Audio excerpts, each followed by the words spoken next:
విశ్వగురు బసవేశ్వరుడి విగ్రహావిష్కరణ కార్యక్రమంలో పాల్గొన్న స్వాములు, అదేవిధంగా బసవన్న భక్తులు, ప్రజాప్రతినిధులు, ఇక్కడ విచ్చేసిన మిత్రులందరికీ కూడా హృదయపూర్వకంగా నమస్కారాలు, అభినందనలు.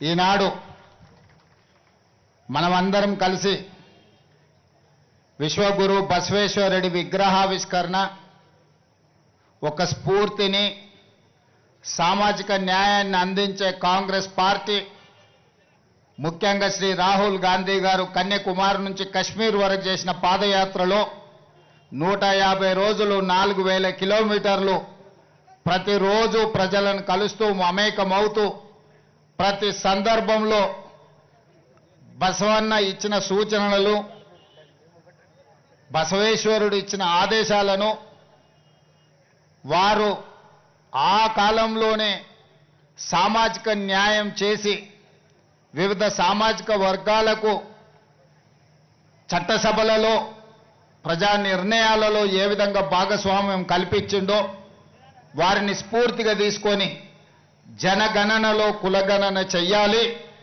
ఇది బసవేశ్వరుడి సందేశం అని రాహుల్ గాంధీ గారు చెప్పడం జరిగింది. ఈరోజు కాంగ్రెస్ పార్టీ రాహుల్ గాంధీ గారు అమలు చేయదలుచుకున్న సామాజిక న్యాయానికి ఆనాడే పునాదులు వేసి ఆ తర్వాత తరాలు జ్యోతిరావు పూలే, డాక్టర్ బాబాసాహెబ్ అంబేద్కర్ సరసన బసవేశ్వరుడు నిలబడి ఈరోజు ఈ దేశం యొక్క నిర్మాణానికి వారిచ్చిన సూచనలు, వారి సందేశమే ఈరోజు మన ఇందిరమ్మ రాజ్యానికి, మన ప్రభుత్వ పరిపాలనకు ఒక సూచికగా భావిస్తూ వారి సందేశాన్ని తీసుకొని మన ప్రభుత్వం ఈరోజు సంక్షేమ పథకాలు అమలు చేయడమే కాకుండా సామాజిక న్యాయాన్ని ఈరోజు అందించాలన్న లక్ష్యంతో పనిచేస్తున్నాం.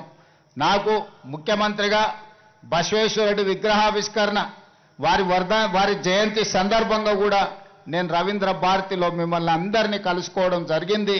వారి స్ఫూర్తిని మనం చర్చించుకోవడం జరిగింది. భవిష్యత్తులో కూడా మా ప్రభుత్వం, మన ప్రభుత్వం తప్పకుండా బసవేశ్వరుడి సూచనలను, వారి ఇచ్చిన సందేశాన్ని తీసుకొని ముందుకు వెళ్తుందని తెలియజేస్తూ మరొక్కసారి ఇంత అద్భుతమైన బసవేశ్వరుడి, విశ్వగురు బసవేశ్వరుడి విగ్రహాన్ని ఆవిష్కరించిన ప్రతి ఒక్కరికి మనస్ఫూర్తిగా అభినందనలు తెలియజేస్తూ మీ అందరి దగ్గర సెలవు తీసుకుంటున్నా. మీరందరూ కూడా అక్కడ బహిరంగ సభకు వస్తే మిగతా అన్ని అంశాలను అక్కడ మనం మాట్లాడుకుందామని తెలియజేస్తున్నాను. ధన్యవాదాలు మిత్రులారా. ఈ మంచి కార్యక్రమం రోజు బసవేశ్వరుడి యొక్క విగ్రహావిష్కరణ చేయడం ద్వారా ఈ భూమికి, ఈ ప్రజలకు శాంతి సందేశాన్ని అందించిన గౌతమ బుద్ధుడి తర్వాత బసవేశ్వరుడు ఒక గొప్ప ఆదర్శనీయమైన నాయకుడు. వారి ఆదర్శాలు, సామాజిక న్యాయం, వారు ఆనాడు గ్రామ మంటపాలు, అంతేనా సురేష్, వారు ఆనాడు సమాజంలో అణచివేతకు గురైన సామాజిక వర్గాలకు, మహిళలతో సహా దళితులకు, గిరిజనులకు, ఆదివాసీలకు, బలహీన వర్గాలకు, మైనారిటీలకు న్యాయం జరగాలి అనంటే వాళ్ళ సమస్యలు తెలవాలి.